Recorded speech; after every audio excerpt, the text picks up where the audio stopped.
शहर के एक खामोश कोने में, जहां गलियां टूटी हुई ईंटों से भरी थीं और हवा में पुराने मकानों की बोसीदा खुशबू रची हुई थी, वहां एक नन्हा सा लड़का रेहान रहता था।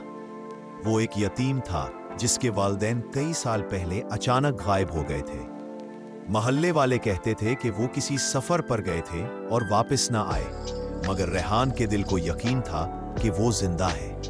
हर रात वो छत पर बैठकर आसमान की तरफ देखता और सितारों से पूछता, क्या तुमने मेरे अम्मी अब्बू को देखा है? मगर सितारे हमेशा खामोश रहते। रेहान की जिंदगी उदासी, भूख और तन्हाई का एक लंबा सिलसिला बन चुकी थी, यहाँ तक कि एक दिन कुछ ऐसा हुआ जिसने सब बदल दिया।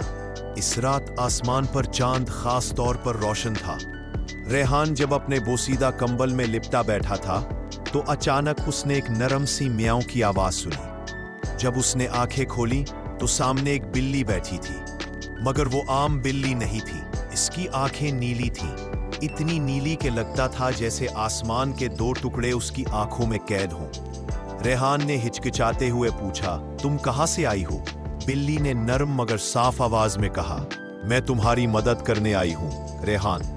तुम्हारे वालिदैन जिंदा है और मैं तुम्हें उन तक ले जा सकती हूं, लेकिन एक शर्त है। चौंक कर बोला, कौन सी शर्त? बिल्ली ने कहा, तुम्हें मुझ पर कभी शक नहीं करना। जो मैं कहूं वो बिला झिझक मानना। शक करोगे तो सब खत्म हो जाएगा। रेहान ने हैरान होकर सर हिलाया, मैं वादा करता हूं। अगली सुबह बिल्ली ने रेहान को शहर के पुराने जंगल की तरफ जाने को कहा। रास्ता कच्चा, खौफनाक और अजनबी था, मगर बिल्ली के नीले आंखों वाले नूर पर भरोसा करके रेहान उसके पीछे चलता गया। जंगल के बीच एक दरिया बह रहा था जिसके पानी में रोशनी चमक रही थी। बिल्ली ने कहा, ये आम दरिया नहीं, जादुई दरवाजा है। अगर तुम यकीन रखोगे तो ये तुम्हें दूसरी तरफ ले जाएगा। रेहान के दिल में खौफ उठा, अगर ये धोखा हुआ तो, अगर मैं डूब गया तो। मगर फिर उसे बिल्ली का वादा याद आया। उसने आंखें बंद की, बिल्ली का हाथ थामा और दरिया में कदम रखा। लम्हे भर में सब कुछ बदल गया। पानी खत्म, जंगल गायब और सामने एक सुनहरी मैदान था जहां फूल बातें करते और हवा खुशबू में गुनगुनाती थी।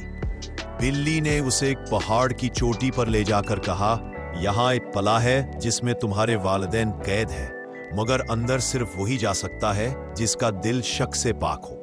रेहान ने सर हिलाया और आगे बढ़ा, मगर दरवाजे पर एक साया नमूदार हुआ, एक काला बगोला जो उसके कानों में सरगोशी करने लगा। बिल्ली तुम्हें धोखा दे रही है, तुम्हारे वालिदैन मर चुके हैं। रेहान के दिल में खौफ की लहर दौड़ी। उसने बिल्ली की तरफ देखा, उसकी नीली आंखों में अजीब सी उदासी थी। क्या तुमने कभी मुझसे झूठ बोला है? रेहान ने धड़कते दिल से पूछा। बिल्ली ने नरमी से कहा, अगर मैं झूठ बोलूं तो तुम्हारे वालिदैन कभी ना मिलेंगे। फैसला तुम्हारे दिल पर है। एक लम्हा ऐसा आया जब रेहान का ईमान लड़खड़ाया, मगर फिर उसने बिल्ली की आंखों में देखा और वो शक खत्म हो गया। उसने दरवाजे को छुआ और वो खुद ब खुद खुल गया। अंदर एक रोशन हॉल था जहां रोशनी के दायरों में उसके वालिदैन खड़े थे, कमजोर मगर जिंदा। जैसे ही रेहान उनके पास भागा, कला रोशनी में बदल गया और बिल्ली एक नरम नीली चमक में तहलील होने लगी। रेहान चीखा, रुको, तुम कहां जा रही हो? बिल्ली मुस्कुराई, मेरा काम मुकम्मल हो गया। मैं तुम्हारे वालिदैन की दुआ से तुम्हारे पास आई थी। शक से पाक दिल ही जादू को मुकम्मल करता है। यह कहकर वो गायब हो गई और सिर्फ नीली रोशनी की एक लकीर बाकी रह गई। रेहान ने अपने वालिदैन को गले लगाया, आंसुओं में हंसी मिली हुई थी। इस रात के बाद जब भी चांद चमकता, एक नीली रोशनी उनके घर के दरवाजे के पास रक्स करती, जैसे वो बिल्ली अब भी उनकी हिफाजत कर रही हो, हमेशा खामोशी से, यकीन के बदले में।